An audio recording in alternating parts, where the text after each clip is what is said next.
Good afternoon. It is both an honor and a privilege to have the opportunity to participate in our ongoing study of the fruit of the Spirit from Galatians 5:22 and 23. I am Roger Riddle.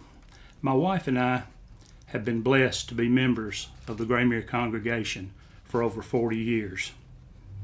We've already had lessons from the fruit of the Spirit on love, joy, peace, patience, kindness, goodness, and faithfulness from men in our congregation who have done a wonderful job. Before we begin our study today, however, it would be wise for us to think about and understand that with the world condition at this time, it would probably be very good for us to exhibit and practice these fruits more than ever. At this time, I'll read Galatians 5:22 and 23.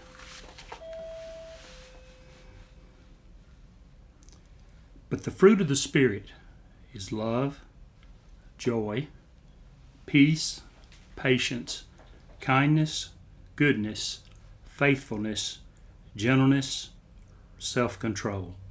Against such things there is no law.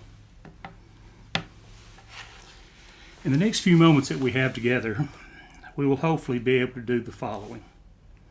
First, I'd like to define gentleness. Then we would like to see what gentleness is by using some synonyms. Then to see what gentleness is not by using the opposite of gentleness, antonyms. I'd like to look at a couple of people who are very near and dear to me that have exemplified Jesus' type of gentleness. I'd like to read and observe what a few scriptures have to say about gentleness. One more personal comment from another loved one. Then a summary of our thoughts, and the lesson will be yours. What is the definition of gentleness? It's the quality of being kind, tender, or mild-mannered. It's softness of action or effect, lightness, a courteous or chivalrous quality. Now, some of you may immediately go, well, what is chivalrous and what does that mean? Well, chivalrous, when we think of chivalry, we think of Knights of the Round Table, people from ancient times. But today, chivalry to me would mean opening a door for someone and allowing them to go first. Opening a car door or any opening for a lady. Having people say, yes ma'am and no ma'am, and yes sir and no sir. Gentleness is considerate and amiable. When I think of the term amiable, I think about Andy Griffith. He was always pretty easy to get along with. A compassionate approach toward others, weaknesses and limitations. We'll talk more about that later. And it's kind of funny, but one of our youth group, traditionally when asked about a topic and to define the topic, always uses the word as the definition. So he would say, gentleness is the art of being gentle.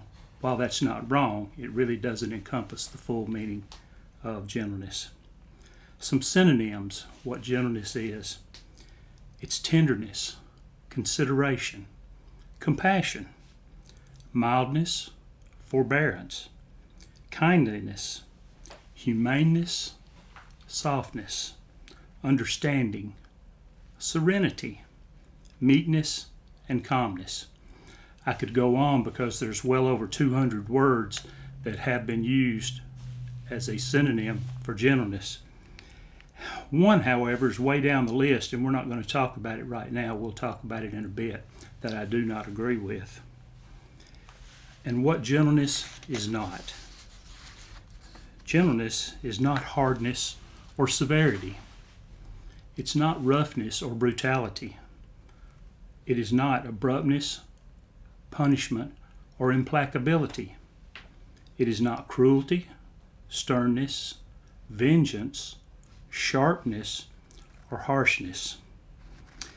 There are two people who to me showed the gentleness that Christ exhibited. First, Virginia Parks. I know her as Mima.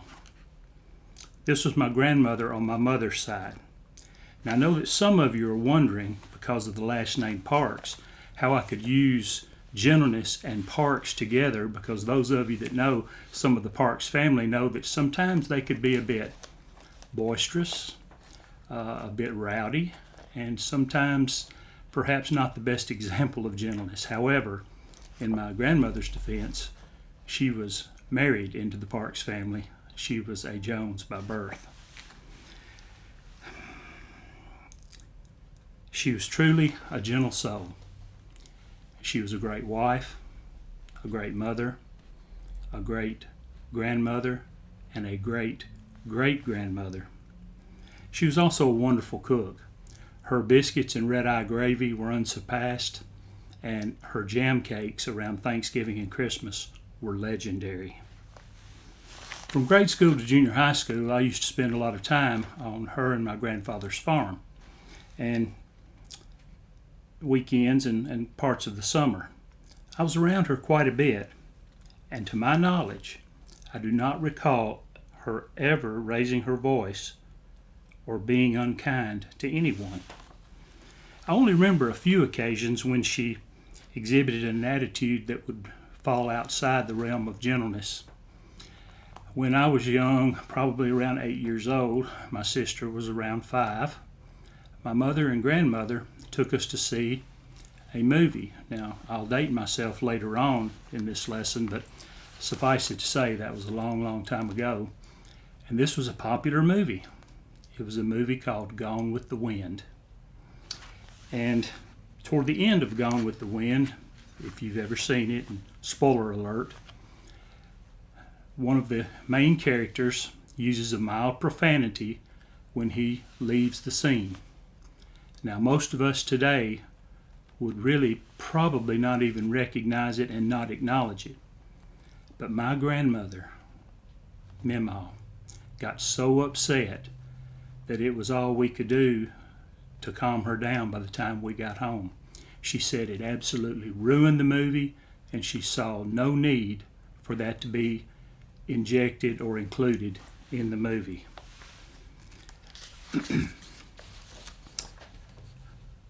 I mentioned earlier that there was another word that I didn't necessarily associate with gentleness, and it was on the long list of synonyms, and that word was weakness. Well, I don't think so. There's two other things that I recall about Mima. Living on the farm, they had animals, of course. They had cows, pigs, chickens, and I can remember vividly when I was young that she would catch a chicken. She didn't take it to the block. She would take it and twist it around and pop its neck off. Now that may sound very archaic, or maybe very, I guess in our way of saying crude or very not very humane. But the thing is, it took a lot of strength to do that. And she didn't have any qualms doing it and never exhibited any problem as far as having a weak stomach. And the other time that I saw her not be so gentle, my cousin David and I were walking across the barn lot, headed to the barn, and we both stepped over a rather large snake. Now, we didn't see it, of course, or we would have been screaming. But when we turned around, I don't exactly know if it was a scream or what the noise was, but my grandmother and a tobacco stick took care of that snake in short order. Another person that comes to mind is LP or Pat Mabry. It's my wife Connie's grandfather. Mr. Mabry was a farmer all of his life. He worked in his garden until literally the day that he died. There were 4 brothers that lived on adjoining farms at the edge of Lawrence County on Dry Creek Road. There was Otis, Layman, Pat, and Ellis. They all helped each other as well as all of their neighbors up and down the road near their places. I never heard anyone say anything unkind about him, and he never refused any accommodation to anyone that asked. I never heard him speak ill of anyone. He loved his wife, his children, his grandchildren, his great-grandchildren, but especially he loved the Lord. There was a small church not far from their farm called Freedom Church of Christ. And there were times throughout his life, and he lived there from a very early age, but there were times throughout his life when there might only be 4 or 5 or 6 people that would attend the Freedom Church of Christ. He never gave up. He was a strong man. He kept that church alive, and to my knowledge, it's still alive today. The only paradox or aberration about Mr. Pat and his gentle soul was the sport that he loved the most. He loved boxing. Years ago on Saturday nights, there was always a main event boxing match, and he would always get close to the radio and listen to that boxing match and really enjoyed it. And I thought, here's this gentle man, and he's listening to a boxing match where 2 men are intent on knocking each other out. To me, that seemed unusual. He was not a weak man, but he was a gentle man. One other comment, and we'll move on to some scriptures.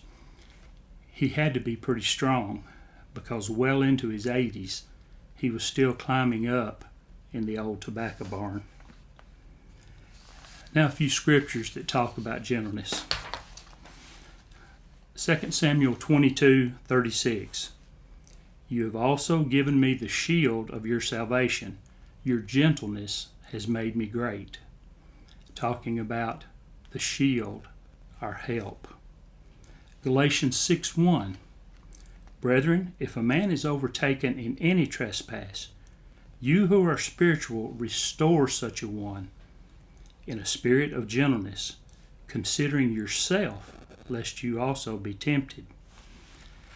We as Christians should never think that we're totally independent and don't need help from others. In fact, the opposite is true. We need as much help as we can get. And we should never feel that we are exempt or do not have to help others. That was what Christ did, and that was the example he left for us, and that is what we should do. The body functions when all work together. Ephesians 4:1-3. Therefore I, the prisoner of the Lord, implore you to walk in a manner worthy of the calling with which you have been called, with all humility and gentleness, with patience, showing tolerance for one another in love, being diligent to preserve the unity of the Spirit in the bond of peace. You know, there's only been one person that's been on this earth who is perfect, no one else. Since we're not perfect, we need to love each other as Christians and as those people that we're trying to bring to Christ. We must love them in spite of their faults with patience and gentleness. And we should pray for them, and not only them, but for ourselves. 1 Peter 3:14-15. But even if you should suffer for the sake of righteousness, you are blessed. And do not fear their intimidation, and do not be troubled. But sanctify Christ as Lord in your hearts, always being ready to make a defense to everyone who asks you to give an account for the hope that is in you, yet with gentleness and with reverence. We should never be boisterous or obnoxious in sharing our faith. Do you really think someone would listen to us if we were carrying on that way? We should always be able and ready to give an answer, but we should do so gently and respectfully when asked about our faith and our lifestyle. 1 Timothy 3:1-3, I won't read all of that, but it talks about the qualifications of elders. And in verse 3, it says, not addicted to wine or pugnaciousness, but gentle, peaceable, free from the love of money. A bishop or elder or overseer must be gentle and not quarrelsome. In 2 Timothy 2:25, with gentleness correcting those who are in opposition, if perhaps God may grant them repentance leading to the knowledge of truth. Anytime we are trying to help someone and perhaps correct an error, we need to do so with humility and gentleness. James 3:16 through 18. For when jealousy and selfish ambition exist, there is disorder in every evil thing. But the wisdom from above is first pure, then peaceable, gentle, reasonable, full of mercy and good fruits, unwavering, without hypocrisy. Not only should we be willing to listen, but we must refrain from comparing ourselves to others. 1 Corinthians 4:20 through 21. For the kingdom of God does not consist of words, but in power. What do you desire? Shall I come to you with a rod, or with love and a spirit of gentleness? We often use the expression coming at someone with our faith and our religion with a 2x4. How often do we get a positive result if we approach people in that manner? We should approach them in love and gentleness. 2 Corinthians 10:1. Now I, Paul, myself urge you by the meekness and gentleness of Christ, I who am meek when face to face with you, but bold towards you when absent. We, like Paul, should plead with our brethren in meekness and gentleness, and not try to show undue authority over them. And finally, Matthew 5:5. Blessed are the gentle, or the humble, or the meek, for they shall inherit the earth. That ought to be a comforting thought for us. Many of you know my dad, Charles Riddle. He will be 90 soon, and my dad, through most of his life, had been a pretty gentle person. Something many of you may not know about my dad is that he was quite an athlete in high school. He was a center on the basketball team, even though he was not as tall as some of the gentlemen, but he could jump higher, so he jumped center and played center.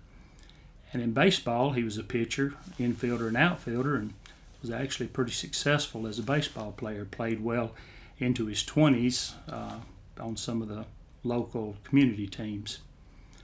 When I was 14 years old, I shared catching duties with another fella on our Babe Ruth team, and I don't know if it was just my turn in the rotation or if the other fella was not there that day or injured, but I had the opportunity in that ball game to come to bat 3 times with the bases loaded, and 3 times I struck out with the bases loaded. I was pretty crestfallen. I was pretty down on myself, and I was really disappointed because I knew my dad was there and he was watching. So when he came to get me after the game, we were walking to the car, he said, "Hey," said, "you'll get them next time. It just wasn't your day." And that's all he said. That was a spirit of gentleness and kindness shown toward me that I'll never forget. My dad also has a phrase that he's used on more than one occasion, and he says often, you can catch a lot more flies with honey than you can with vinegar. Gentleness and kindness will open doors much more easily than harshness and roughness. Do we really expect people to hear anything that we say or talk to them about if we don't approach them gently or kindly? And a couple of more scriptures I won't read, but you can look up Ephesians 4:32 and Colossians 3:13. So a quick summary of gentleness. We need to be gentle when restoring or bringing a fellow Christian or someone that we are trying to bring to Christ. We need to be gentle. Gentleness is a way of life, and you know it doesn't cost us a thing to be gentle. We need to pursue gentleness. God treats us gently, and we're so thankful for that. He treats us gently by forgiving us, and a gentle or kind word turns away wrath. And while it's fair to say that the Apostle Paul was sometimes a little bit difficult to deal with because of his background, he tells the church in Thessalonica that he could have asserted his apostolic authority, but instead was gentle as a mother with her babies. And we also had touched on 2 Timothy 2:24 through 26, where he instructs Timothy to correct his opponents gently. A final thought. In 1970, and yes, I told you I'd be dating myself, there was a popular singer, Glenn Campbell, who had a hit song called Try a Little Kindness. Now, I'm not going to try and sing it, but here are the words to the chorus. And after I read the words as they're written, I'm going to substitute gentleness in the place of kindness. You got to try a little kindness. Yes, show a little kindness. Just shine your light for everyone to see. And if you try a little kindness, then you'll overlook the blindness of the narrow-minded people on the narrow-minded streets.